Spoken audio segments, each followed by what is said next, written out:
Masuknya Orde Baru pada tahun 1966 menjadikan pemerintah fokus pembangunan perekonomian, salah satunya pada sektor pertanian. Langkah awal yang dilakukan oleh pemerintah saat itu dengan mengambil strategi swasembada pangan. Hal ini menjadi salah satu pencapaian yang diperoleh dari peningkatan sektor pertanian Indonesia kala itu. Pada tahun 1980, Orde Baru mencapai puncak keemasannya melalui sektor pertanian. Pada saat itu, petani dituntut untuk memenuhi aturan dari Presiden Soeharto tentang kebijakan pertanian. Namun, di balik itu, Indonesia berhasil mencapai titik kesuksesan pada tahun 1970. Rezim Orde Baru memperkenalkan sebuah teknologi baru seperti pupuk, pestisida, mesin pembajak sawah, dan lain sebagainya. Inovasi pertanian ini berdampak pada kualitas hasil pertanian dengan jangka waktu panen yang relatif lebih cepat. Hal tersebut dapat dilihat dari hasil kenaikan panen pada tahun 1984 yang mencapai hingga 24,8 juta ton. Wow, luar biasa. Bahkan Indonesia menjadi negara agraris dengan penghasil beras tertinggi di Asia kala itu. Pencapaian itu menjadikan Indonesia diakui oleh Bank Dunia sebagai East Asian Miracle. Namun, tak berlangsung lama.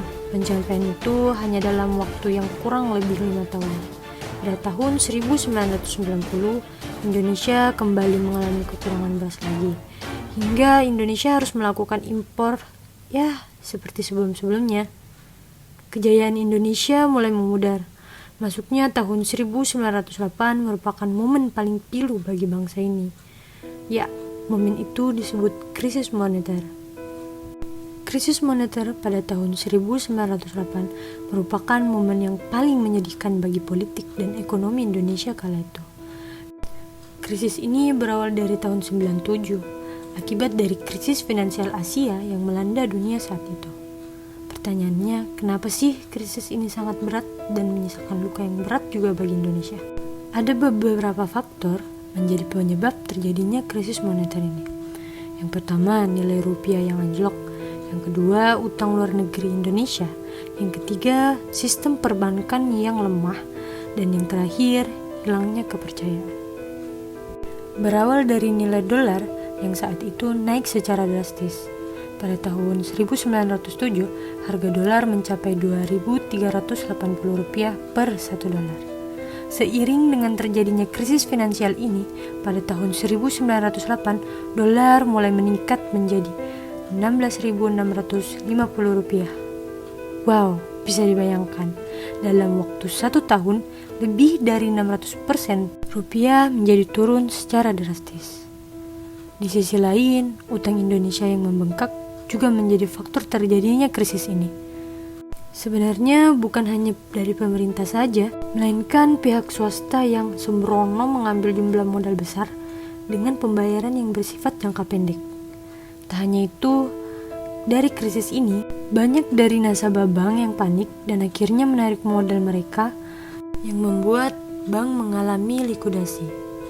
Ditambah lagi lemahnya peran IMF dalam mengeluarkan kebijakannya. Kemudian dari situasi ini, banyak dari investor-investor asing yang kehilangan kepercayaan terhadap Indonesia. Akibatnya perekonomian menjadi macet, ditambah banyak dari pengusaha-pengusaha harus turut ikut gulung tikar, dan hal ini mengharuskan mereka untuk melakukan tindakan PHK.